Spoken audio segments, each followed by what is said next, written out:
Di dalam bulan Juli ini kita sedang masuk dalam sebuah tema yang baru. Dan pada hari ini sebuah judul yang saya ingin berikan di dalam khotbah hari ini di sesi di ibadah kedua adalah yaitu menjadi kaya atau menjadi berkat. Berapa banyak yang ingin menjadi kaya?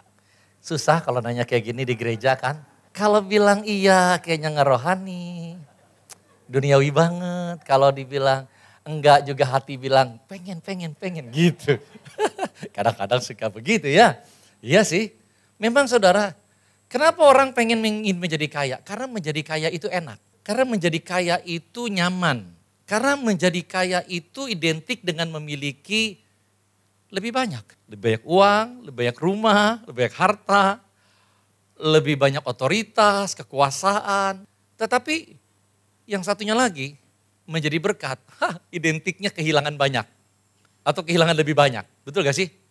Menjadi berkat kita kehilangan uang, kehilangan waktu, kehilangan tenaga, pokoknya kehilangan lebih banyak lah untuk menjadi berkat. Maka itu yang paling kanan populer banget, menarik banget, yang paling kiri kurang populer dan yang hebohnya begini, justru yang paling kiri yang paling lebih banyak diomongin di gereja. Yang paling kanan nggak banyak diomongin di gereja. Tetapi saudara, saya mau ajak kita melihat begini. Tuhan mengingatkan kita untuk tidak memiliki keinginan untuk menjadi kaya. Menjadi kaya adalah blessing. Setuju? Menjadi kaya adalah blessing. Tapi keinginan menjadi kaya adalah curse. Menjadi kaya adalah anugerah. Betul gak sih?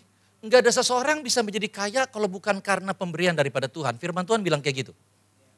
Yohanes pasal 3 ayat 27 berkata bahwa semuanya itu berasal dari Tuhan.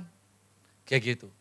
Bahkan di dalam kitab Yakobus 1 ayat 17 berkata bahwa pemberian yang baik itu memang datangnya dari atas. Dan tidak ada bayangan sebagai pertukaran. Artinya adalah memang anugerah. Orang kerja keras sama kerja kerasnya dibanding dengan saudara, tetapi berkatnya bisa beda. Betul gak sih?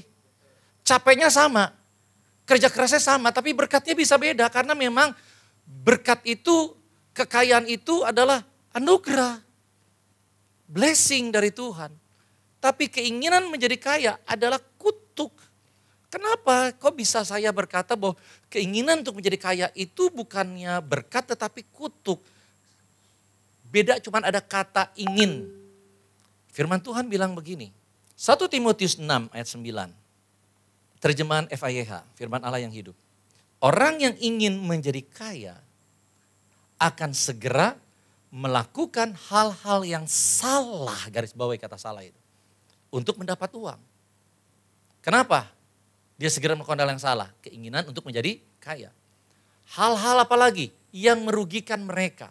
Artinya merugikan, merusak hidup mereka sendiri dan merusak kehidupan orang-orang yang bersama dengan mereka. Di dalam keluarga tentunya. Yang menjadikan mereka itu siapa sih? Orang-orang yang ingin menjadi kaya itu. Jadi berpikiran jahat. Dan akhirnya membawa mereka ke neraka. Maka itu beda total antara menjadi kaya dengan ingin menjadi kaya. Menjadi kaya adalah berkat, blessing. Tetapi ingin menjadi kaya adalah curse, kutukan. Tentunya kita nggak mau hidup dalam kutuk, betul gak sih saudara? Kita ingin dalam berkat. Nah, ayat yang lain berkata, 1 Timotius 6 ayat 10, terjemahan yang sama FIYH. Karena cinta akan uang adalah langkah pertama menuju kepada segala jenis dosa. Nah, jadi segala macam dosa yang dilakukan oleh seseorang bermuaranya adalah keinginan untuk menjadi kaya. Cinta akan uang. Dikatakan demikian, bahkan beberapa orang berpaling dari Allah. Artinya meninggalkan Tuhan, meninggalkan iman percayanya kepada Tuhan. Ada orang-orang yang rela meninggalkan Tuhan, terus pergi mungkin ke perdukunan, ke okultisme. Karena untuk memenuhi keinginannya itu loh menjadi kaya. Dia tinggalkan imannya kepada Tuhan. Akibatnya mereka mencelakakan diri sendiri. Jadi saudara, hati-hati dengan keinginan menjadi kaya. Jadi kalau saya nggak punya keinginan, nggak boleh punya keinginan menjadi kaya, keinginan apa dong? Ya tentunya keinginan menjadi berkat, tetapi nanti saya akan jelaskan lebih jauh. Nah, saudara, oleh karena itu kalau kita ngerti betapa bahayanya keinginan menjadi kaya. Orang keinginan itu menjadi kaya tuh begini saudara. Keinginan menjadi kaya ya. Lihat orang punya apa pengen. Orang lihat mobil orang, aduh mobil itu gue pengen tuh mobil kayak gitu. Aduh gue pengen dah, catat di list gue pengen ini. Aduh gue pengen rumah itu. Aduh gue pengen ini. Ngelihat mobil orang langsung tumpang tangan dalam nama Tuhan Yesus menjadi milik saya. Itu punya orang jangan ditumpangin tangan. Saudara, jadi kadang-kadang ada orang yang kayak gitu ingin lapar mata. Tahu yang lapar mata ya? Tolong ingat baik. Tidak semua hal yang kita inginkan harus menjadi milik kita. Tetapi orang yang ingin kaya selalu berpikir adalah segala sesuatu yang saya ingini harus menjadi miliknya saya. Nah itu cintakan uang. Harus menjadi miliknya saya. Sekali lagi, enggak semua hal yang kita inginkan di dunia ini harus menjadi miliknya kita. Enggak harus. Tanpa itu pun kita bisa hidup penuh bahagia. Tanpa itu pun kita bisa menjadi berkat. Betul? Oleh karena itu keinginan menjadi kaya, kita harus waspadai jangan sampai itu terjadi. Dan Raja Salomo yang sudah pernah mencapai kehidupan yang seperti yang saudara inginkan. Dan saya mungkin pernah inginkan. Ingin menjadi kaya. Ingin punya ini, ingin punya ini, ingin punya ini, ingin punya ini. Saudara, Raja Salomo dia sudah sampai kepada titik di mana bahkan beyond, di atas daripada apa yang pernah kita inginkan dalam kehidupan kita. Harta, kedudukan, dan lain sebagainya. Dia sudah mencapai di titik itu, ternyata dia berkata begini, wah ternyata itu nggak bisa membuat dia menjadi bahagia.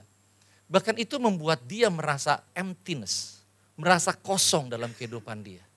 Bagaimana kita bisa tahu hidupnya kosong? Orang hidupnya kosong merasa hidupnya itu sia-sia. Dan dia berkata, kita pengkhotbah sering banget dia berkata gini, sia-sia, sia-sia, sia-sia, sia-sia.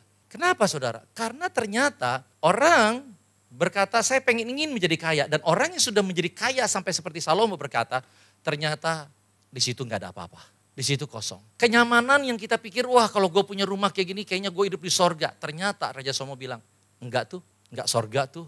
Kayak gitu. Nah apa yang dia berkata? Amsal 23 ayat 4-5 dikatakan demikian. Jangan bersusah payah untuk menjadi kaya. Jangan bersusah payah untuk mengejar keinginan untuk menjadi kaya, gitu kira-kira. Batalkanlah niatmu itu. Sebab dalam sekejap saja hartamu bisa lenyap, seolah-olah ia bersayap dan terbang ke angkasa seperti burung Raja Wali. Raja Salomo berkata begini dalam kitab Amsal, batalkanlah niat itu. Batalkanlah niatmu itu ingin menjadi kaya. Sekali lagi, sekalipun kita nggak punya keinginan untuk menjadi kaya, kalau Tuhan ingin memberkati kita dan menjadikan kaya, bisa nggak kita jadi kaya? Bisa. Sekalipun kita nggak punya keinginan. Ada orang-orang saudara yang menjadi kaya raya, mereka bilang begini, gue nggak pernah mimpi hari ini gue bisa ada kayak sekarang. Betul gak sih? Pernah nggak mereka bilang kayak gitu? Jadi sekalipun kita nggak punya keinginan untuk menjadi kaya, kalau waktunya Tuhan ingin memberkati kita, Tuhan akan bisa memberkati kita. Tetapi tolong dengar baik, what the reason? Apa sih alasannya? Kenapa Tuhan ingin memberkati kita? Untuk apa Tuhan ingin memberkati kita? Tuhan ingin memberkati kita bukan untuk supaya kita kumpulkan segala hal lebih banyak buat keinginan kita terpenuhi. Bukan untuk kita simpan segala sesuatu lebih banyak buat keinginan atau keegoisan diri kita sendiri.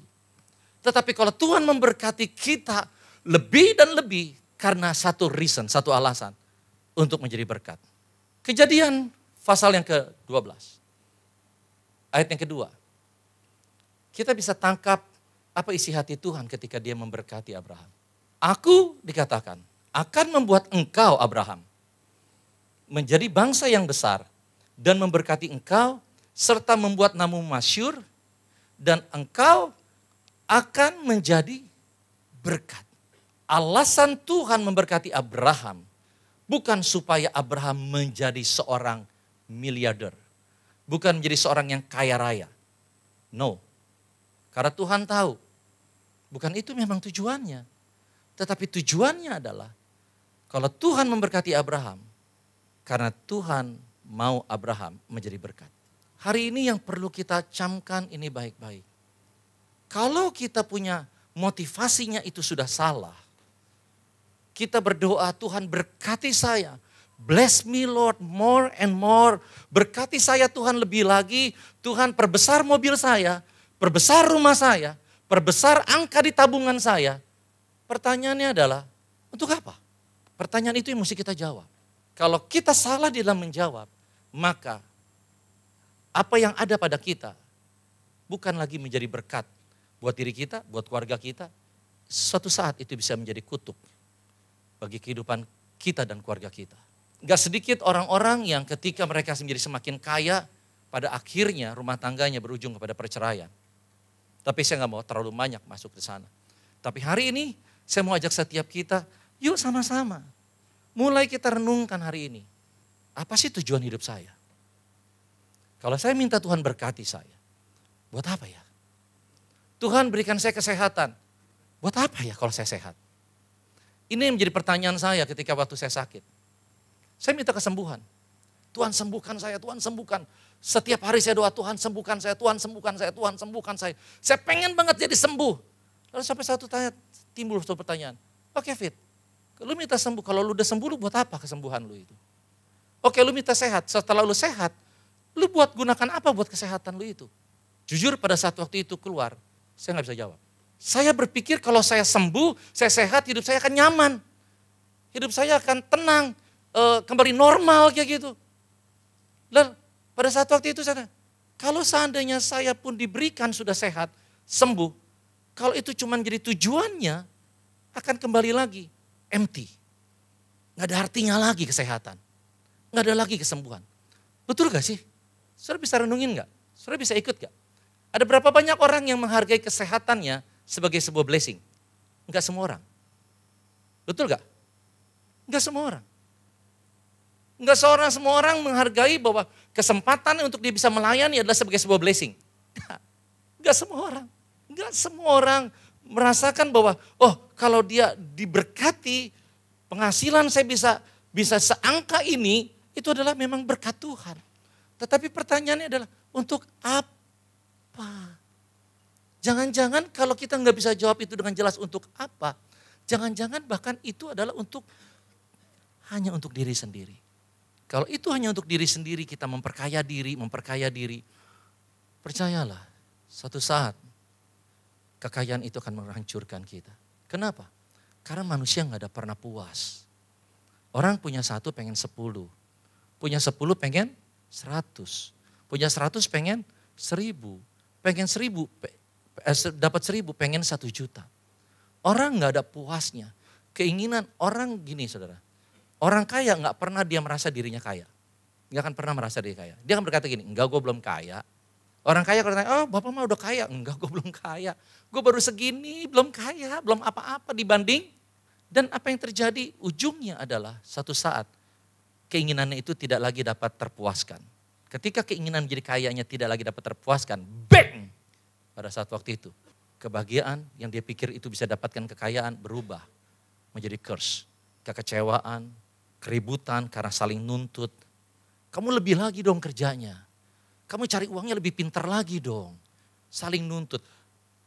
Yang di luar, nuntut yang di rumah. Kamu pakai duitnya yang bener dong. Yang ngirit dong.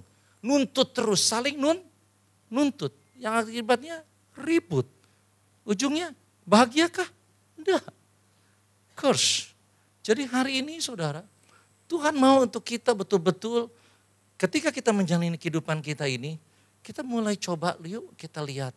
Apakah yang saya jalan ini untuk apa ya? Saya kerja ini untuk apa ya? Iya sih saya pengen gaji saya naik, iya untuk apa ya? Iya sih saya pengen bisnis saya lebih besar, iya untuk apa ya? Iya sih saya pengen kesehatan saya lebih baik, iya untuk apa ya? Iya sih saya pengen kedudukan saya lebih tinggi di kantor, iya untuk apa ya? Kita harus berani bertanya kepada diri kita sendiri, ini untuk apa? Apakah ini untuk kepentingannya Tuhan? Ataukah semata-mata cuma keinginan saya doang? Ternyata Tuhan jelas banget memberikan pada kita sebuah red line bahwa alasan Tuhan memberkati kita adalah bukan untuk buat kita jadi kaya. Enggak seperti yang kita duga, enggak seperti yang kita inginkan. Ternyata kalau Tuhan berkati kita alasannya adalah untuk kita menjadi berkat. Menjadi berkat itu artinya adalah memberi. Karena seseorang tidak akan pernah bisa menjadi berkat tanpa memberi. Kita tidak akan pernah bisa menjadi berkat tanpa memberi. Kita tidak akan pernah bisa memberkati orang tanpa memberi.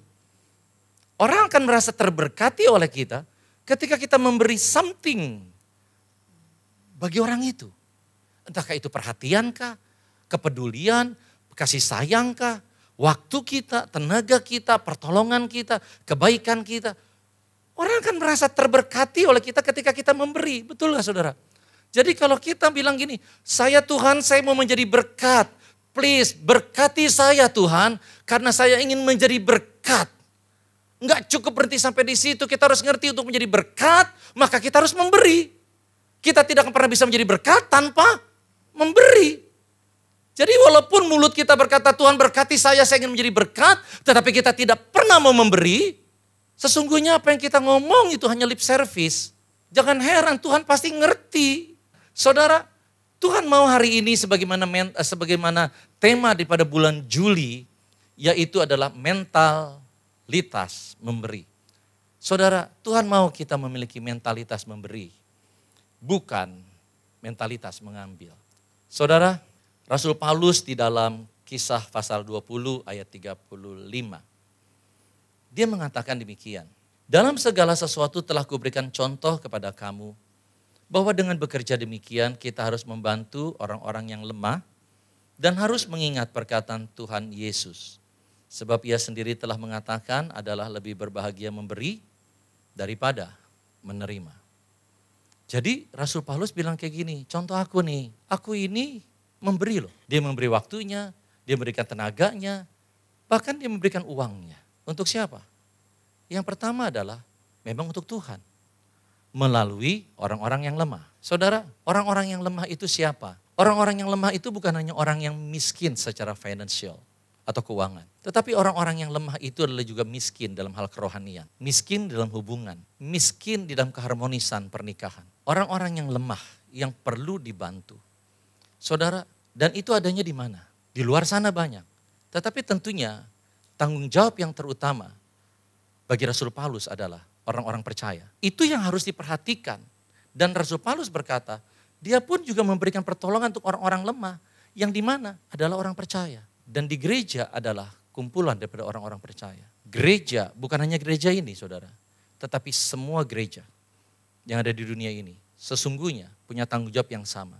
Untuk memberikan pertolongan kepada orang-orang yang lemah. Yang Tuhan percayakan di setiap gereja itu masing-masing. Dan di tempat ini siapa? Ya semua kita.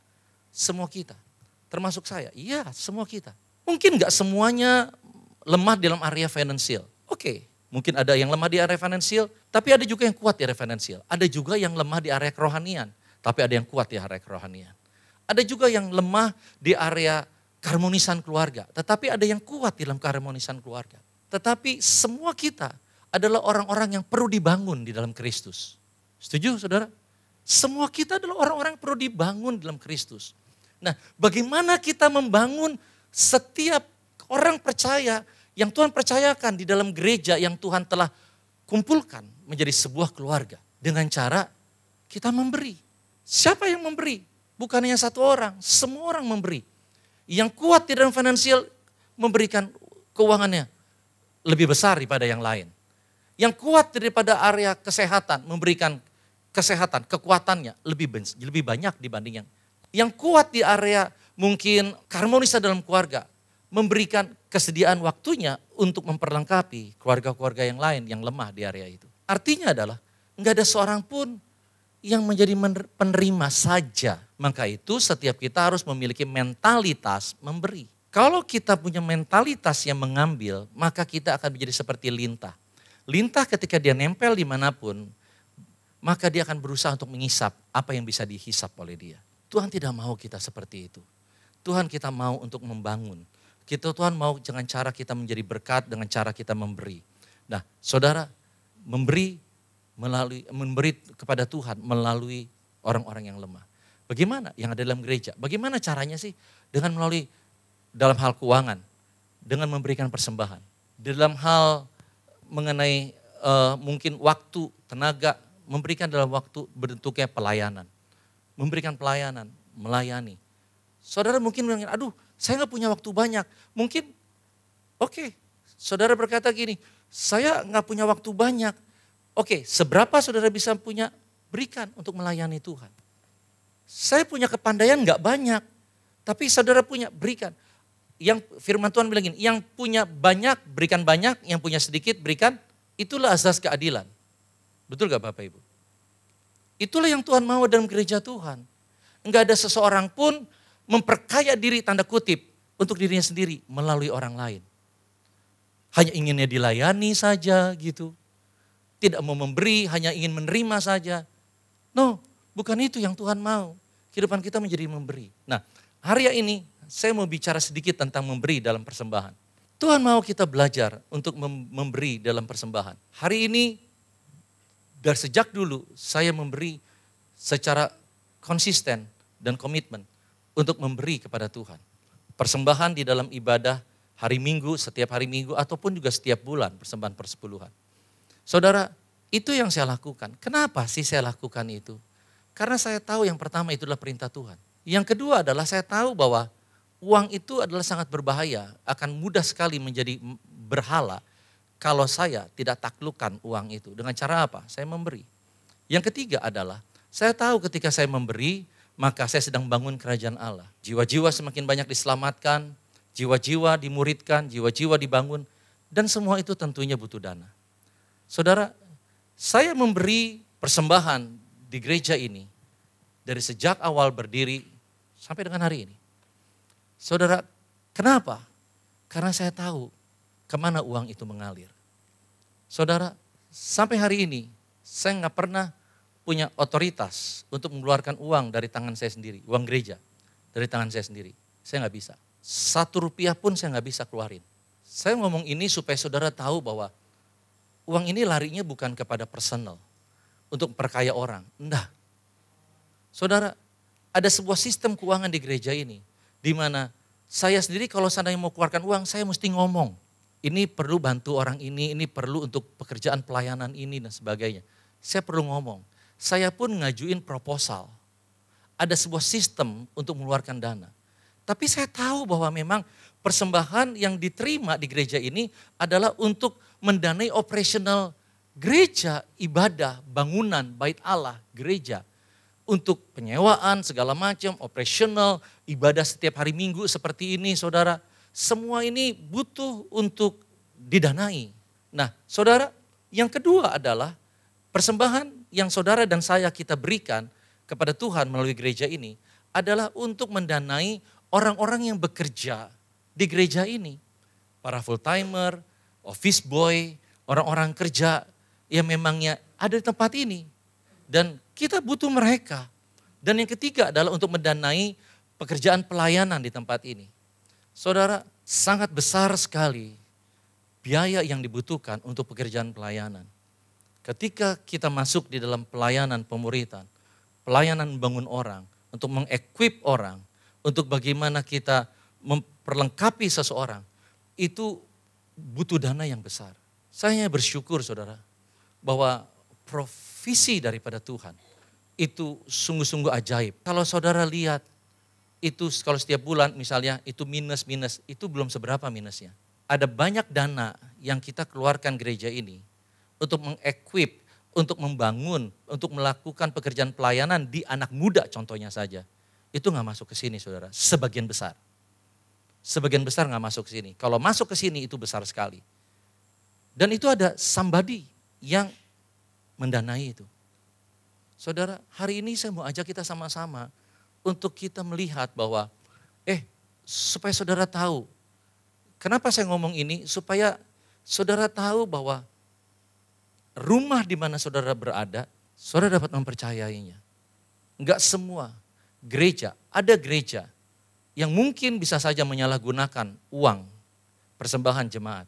Tetapi bukan berarti karena ada gereja yang melakukan kesalahan itu semua gereja berarti salah. Hari ini saya cuma mau berkata sebagai gembala, saudara dapat mempercayai gereja ini. Saya pun menjaga dana persembahan gereja ini.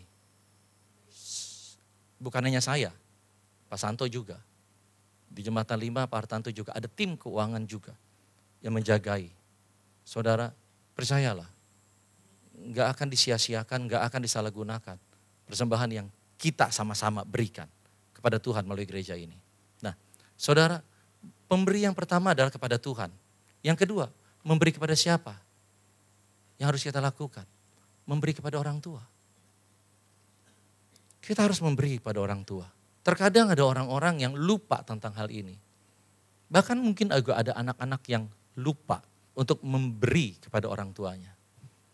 Kenapa? Karena sejak dari mudanya mereka punya bangun mentalitasnya adalah diri sendiri. Mengambil. Sejak dari kecil mentalitasnya mengambil.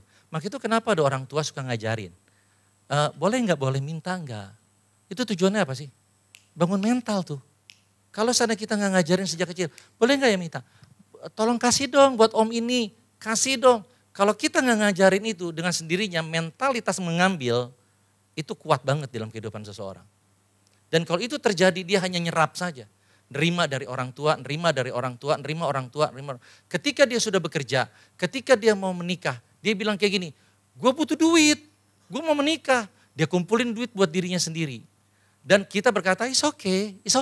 Ya udah, memang dia lagi butuh duit. Nanti setelah dia menikah, dia bilang kayak gini, kan gue nanti punya anak, ngumpulin lagi buat dirinya sendiri. Enggak lagi memberi untuk orang tua. Sampai kapan? Ya sampai selamanya, itu yang terjadi.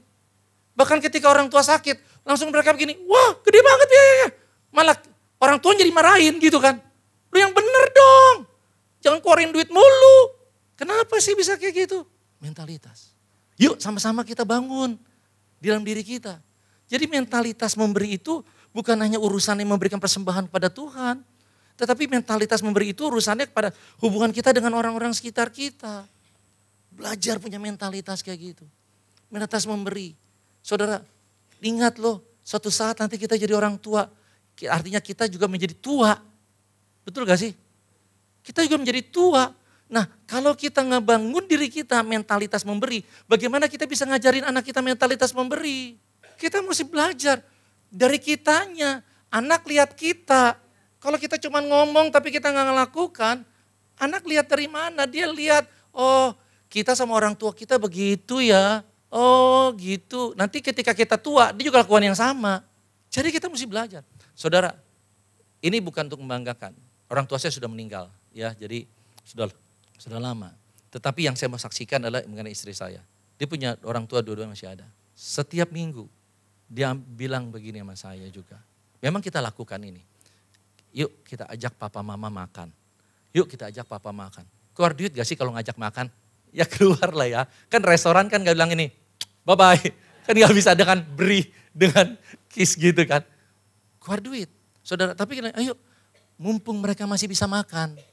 Mumpung mereka masih bisa makan enak. Ya udah ajakin aja.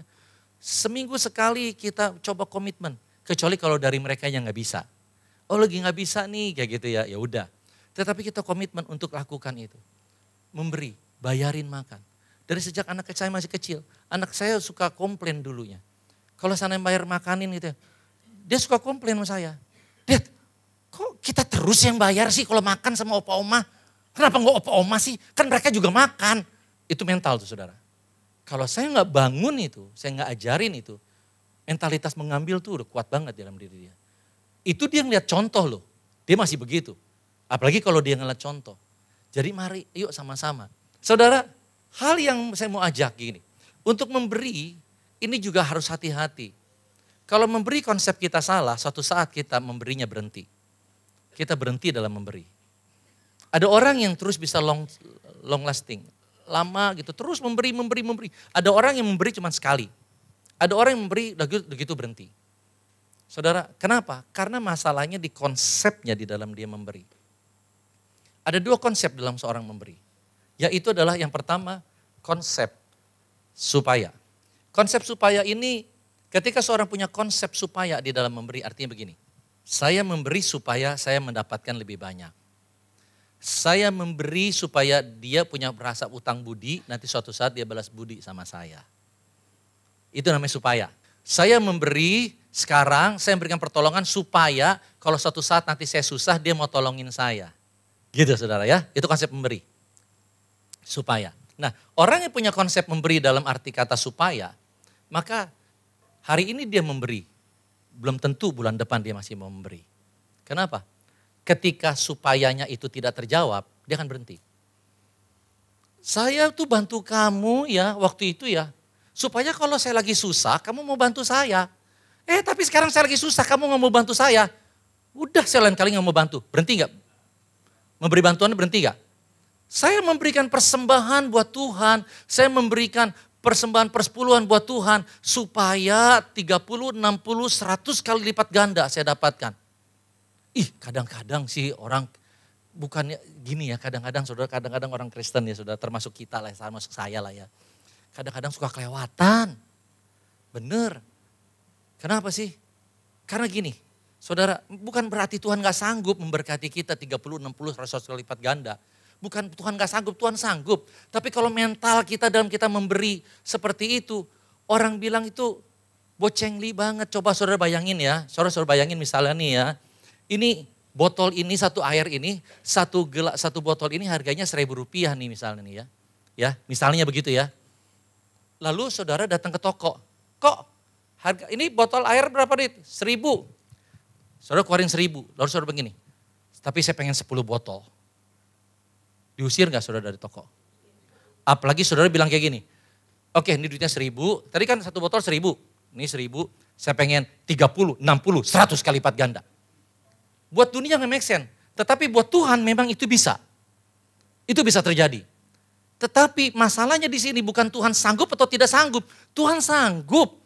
Tetapi kalau kita punya mentalnya seperti itu, maka sekalipun kita terima 30, 60, 100 kali lipat ganda, maka apa yang kita terima itu akan menghancurkan kita.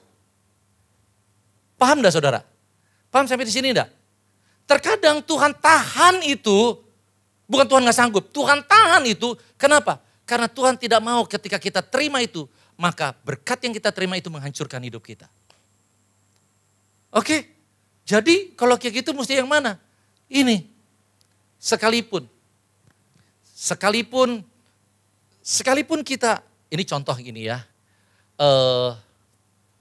contoh Daniel, Sadrak, Mesak, Abednego lah ya. Sekalipun katakan kalau kamu tidak mau menyembah, maka kamu akan dilempar dalam api neraka, lautan api yang bernyala. Atau kamu akan masuk di dalam gua singa. Tetapi orang yang memiliki konsep sekalipun, ketika dia memberi, maka dia akan terus memberi. Sekalipun kita dijahatin orang, sekalipun suami kita berbuat jahat sama kita, sekalipun istri kita nggak sayang kita, sekalipun anak kita kurang ajar sama kita. Kalau kita punya konsep sekalipun dalam memberi, maka kita akan tetap memberikan perhatian buat dia. Maka kita akan tetap memberikan kasih sayang buat dia. Betul apa betul? Tapi kalau konsep kita supaya, kita akan berhenti. Kita nggak akan lagi mau memberi. Jadi kita harus punya konsep sekalipun. Nah, saudara, kenapa kita harus punya konsep sekalipun? Artinya begini, kamu jahatin saya tetap berbuat baik sama kamu. Firman Tuhan bilang kayak gini, 1 Petrus pasal yang ke-3 ayat 9. Ketika orang lain berbuat jahat kepadamu, janganlah membalasnya dengan kejahatan. Ini konsep memberi sekalipun. Jadi orang jahat ya tetap aja berbuat baik. Ketika orang lain menghinamu, jangan membalas dia dengan penghinaan. Sebaliknya berdoalah supaya Allah memberkati dia. Memang untuk itulah kita dipanggil menjadi milik Allah yang istimewa. Yakini supaya ketika kamu dibuat susah, kamu membalasnya dengan memberkati. Tuh. Dengan begitu kamu juga akan diberkati Allah di kemudian hari. Saudara, jadi isunya bukan Tuhan tidak mau memberkati kita. Jangan salah. Jangan salah begini saudara. Oh berarti kita mesti memberkati dulu baru Tuhan berkati kita. Bukan itu. Bahkan sebelum kita memberkati, Tuhan juga udah berkati kita kok. Betul gak sih? Kita diberikan keselamatan itu juga berkat Tuhan. Sebelum kita melakukan apa-apa, Tuhan sudah memberkati kita. Nah tetapi Tuhan bilang kayak gini, ketika kita punya konsep memberi buat Tuhan melalui gereja atau juga buat sesama melalui orang tua, melalui keluarga kita, maka kita harus punya konsep sekalipun. Ketika kita punya konsep sekalipun, maka firman Tuhan kita akan diberkati. Tetapi urusannya bukan hanya tentang berkat aja. Di firman Tuhan Lukas pasal yang ke-6 ayat 35, ini yang menarik saudara. Lukas 6 ayat 35. Sebaliknya kalian harus mengasihi orang yang memusuhi kalian. Katanya, berat kan? Dan kalian harus berbuat baik kepada mereka. Astaga, udah gak ngebales aja udah bagus. Betul gak sih? Ini suruh berbuat baik lagi kepada mereka. Berilah pinjaman kepada orang lain dan jangan berharap mendapatnya kembali. Ya ampun, hilang dah duit gua, gitu kan kira-kira. Kalau kalian melakukan hal-hal itu, Allah akan membalas perbuatanmu itu dengan berkat yang berlimpah-limpah. Tuh, berbicara berkat udah saya nggak mau bahas tentang itu. Tetapi ini menarik. Kalian akan menjadi orang-orang yang punya sifat-sifat seperti Allah yang maha tinggi. Ini berbicara apa? Karakter Allah. Kita jadi orang Kristen buat apa sih saudara? Apakah hanya untuk diberkati? Nah, untuk menjadi serupa dengan Kristus. Menjadi punya keserupaan Kristus, DNA kita, karakter Kristus dalam kehidupan kita. Tolong dengar baik. Pada saat waktu nanti kita waktunya tiba, ketemu dengan Tuhan, artinya at the end, gitu. Kita ada pintu detektor yang kita lewatin. Nah di pintu detektor itu kita akan, yang diperhitungkan bukannya berapa banyak duit atau harta yang kita bawa. Berapa banyak berkat, enggak. Tetapi seperti apa karakter yang kita miliki. Karena firman Tuhan berkata gini, Tuhan adalah kudus. Dosa tidak bisa disatukan dengan kekudusan Allah. Jadi di sorga tidak bisa diterima karakter yang bukan Kristus. Karakter iblis Lucifer nggak bisa diterima di situ. Nah saudara, ketika pada saat nanti waktu kita tiba, ada pintu detektor, maka ketika kita masuk, yang dilihat adalah di screen-nya adalah ada nggak karakter Kristus di sini. Kalau nggak ada, walaupun kita punya duit banyak, Tuhan bilang kayak gini, duit lu nggak berarti di sini, lantainya aja emas. Setuju nggak sih saudara? Yang Tuhan lihat yang berarti apa? Keserupaan. Ada kesamaan nih antara Tuhan dengan kita, karakter Kristus. Nah saudara, saya mau sampaikan ini dan saya akan coba tutup ini. Saudara, bagaimana sih caranya agar kita memiliki konsep sekalipun dalam kehidupan kita? Ketika kita punya hati yang taat. Yang kedua, ketika kita punya hati yang mengasihi. Kita nggak akan pernah bisa punya konsep sekalipun dalam memberi kalau kita nggak punya hati untuk mau taat pada Tuhan. Kalau ada orang-orang yang mau mentaati, orang-orang bisa memberi sekalipun karena dia tahu inilah perintah Tuhan. Tadi pagi saya cerita sedikit, saya cerita lagi ini. Ada 2 orang, suami istri baru menikah. Ketika dia selesai pesta pernikahan, uang angpaunya itu dimalingin orang. Sehingga dia nggak bisa bayar lagi, bridal segala macam, dia nggak bisa bayar, artinya dia mesti utang. Singkat cerita, dia mesti utang, dia mesti cicil, karena dua-duanya kerja, bisa lumayan lah, 2 tahun bisa lunas. Lalu suaminya bilang kayak gini, udah gini aja deh, kita nggak usah kasih persembahan ke gereja, nggak usah kasih persepuluhan, udah pokoknya dari 2 tahun kita bisa ngirit waktu cuma 6 bulan. Setelah itu baru kita nanti bisa berikan persembahan. Istrinya bilang kayak gini, no. Ingat, segala sesuatu yang kita terima itu dari Tuhan.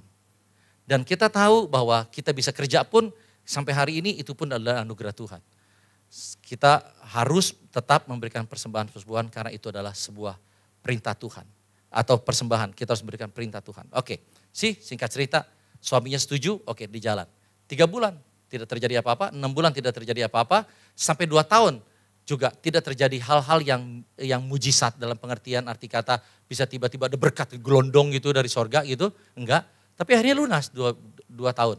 Lalu dia cerita bersaksi di dalam sebuah komunitas kecilnya. Nah pada saat dia bersaksi dia berkata bahwa begini akhirnya bisa lunas. Orang bingung, lah itu mah hal yang wajar dong, lu nyicil ya lunas. Lu kerja lu dapat gaji ya lunas. Ya kan, terus yang disaksikan apa? Nah dia bilang kayak gini, yang saya mau saksikan adalah gini. Saya berbahagia, saya bisa di dalam ujian waktu yang dimana saya hadamin ini, saya bisa tetap taat kepada perintah Tuhan. Taat melakukan firman Tuhan. Itu, saudara. Terkadang ketika kita taat melakukan perintah Tuhan, enggak langsung. Karena firman Tuhan bilang gini, dia akan diberkati Allah di kemudian hari. Kita masalahnya kita pengennya instan. Sekarang beri, ya sekarang gue terima. No, Tuhan mau kita belajar untuk taat. Ada masa ujian di mana kita berjalan. Sampai hari ini saudara, saya sempat cerita, ada masa dalam kehidupan saya sangat-sangat berlimpah tentang uang. Sangat berlimpah. Singkat cerita begini, dari ujung kepala sampai ujung kaki nggak ada barang yang nggak branded di dalam tubuh saya. Semuanya branded. Dan buat saya is no problem. Tetapi kalau saya nggak hati-hati, saya bisa cintakan uang, saya akan menjadikan uang sebagai berhala dan saya akan meninggalkan Tuhan. Tetapi saya juga mau sampaikan cerita begini. Ketika pada saat saya masuk ke dalam padang gurun dalam kehidupan saya, dalam musim perjalanan umur saya sekarang udah, saudara ada masa-masa padang gurun.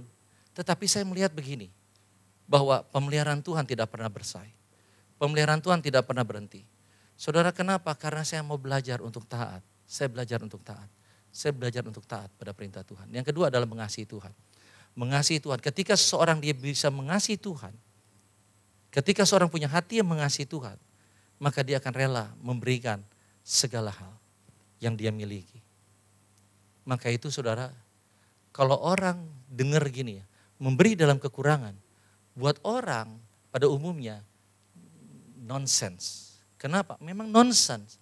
Hanya cinta, hanya kasih yang bisa membuat seseorang bisa tetap memberi dalam kekurangan. Enggak ada yang lain. Saudara, kita bisa memberikan buat istri kita. Sekalipun kita kekurangan, kita rela udah dah. Atau gini deh lebih gampang, saudara kan udah punya anak. Saudara bisa rela memberikan anak makan yang enak, kita nggak makan enak. Biar anak aja yang makan enak. Kita makan biasa aja. Kenapa? Kita kan berarti kita memberikan kekurangan kan. Kalau bisa kan kita makan enak semuanya dong. Betul kan? Tapi nggak apa-apa lah kita milih, nggak apa-apa lah biar anak aja lah. Atau dia anak dapat pendidikan lah yang bagus, nggak apa-apa lah kita nggak punya duit cukup kan, ya udahlah kita ngeri-meri dah ya. Kita makan ya seadanya aja. Kenapa? Karena love, karena cinta. Betul gak sih saudara? Cinta itu yang membuat seseorang bisa memberi dalam kekurangan. Saya nggak bicara saudara untuk memberi dalam kekurangan, enggak. Tetapi saya mau ajak kita mindsetnya, kenapa? Bagi orang-orang tertentu itu sesuatu kayaknya impossible dan itu nonsense. Tetapi buat saya pahami tentang hal itu. Nah hari ini saudara, untuk taat kepada firman Tuhan, mengasihi Tuhan, itu nggak bisa dari diri kita sendiri. Saya akan tutup ini dengan 2 ayat. Yesaya 36 ayat 26. Kamu akan kuberikan hati yang baru dan roh yang baru di dalam batinmu. Dan aku akan menjauhkan dari tubuhmu hati yang keras dan kuberikan kepadamu hati yang taat. Seseorang hanya bisa punya hati yang taat, bukan berdasarkan perintah. Diomongin, perintah. Kenapa? Coba renungin. Susah nggak suruh anak kita taat? Kita ngomong berkali-kali mungkin susah. Betul gak sih saudara? Mungkin ada orang tua yang bilang gini, anak gue yang gak bisa dibilangin. Gue udah suruh A, dia jalaninnya B.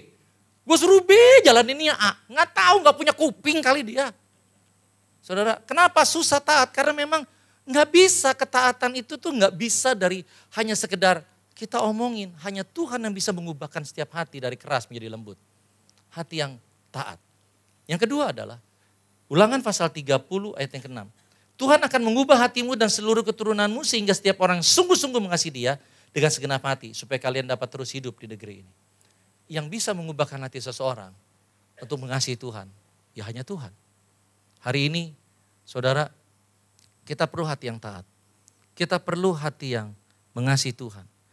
Sehingga kita dapat memiliki konsep yang benar di dalam memberi. Yaitu konsep sekalipun, bukan supaya. Berhentilah saudara, memberi dengan konsep supaya. Itu akan membuat saudara bukan hanya tidak lagi bisa menjadi dewasa kerohanian saudara. Tetapi konsep itu akan terus menghancurkan kehidupan saudara. Maka itu saudara di tempat ini, kalau saya khotbah, saya paling hati-hati banget. Kalau khotbah berbicara mengenai berkat. Saya paling ngeri banget mengiming-imingi jemaat. Untuk saudara lakukan ini, supaya saudara dapat ini. Saudara lakukan ini, saudara dapat ini. Saya ngeri banget saudara. Kalau motivasi hatinya salah, ujungnya saudara akan kecewa. Saudara akan tinggalin Tuhan. Karena bukan itu yang terpenting. Bukan tangan, bukan apa yang kita lakukan yang terpenting. Tetapi bagaimana sikap hati kita di dalam kita melakukan dalam kehidupan kita. Hati kita harus beres dulu. Maka itu hari ini, hati yang taat, hati yang mengasihi Tuhan. Maka kita minta sama Tuhan agar kita bisa dapat memberi dengan konsep sekalipun.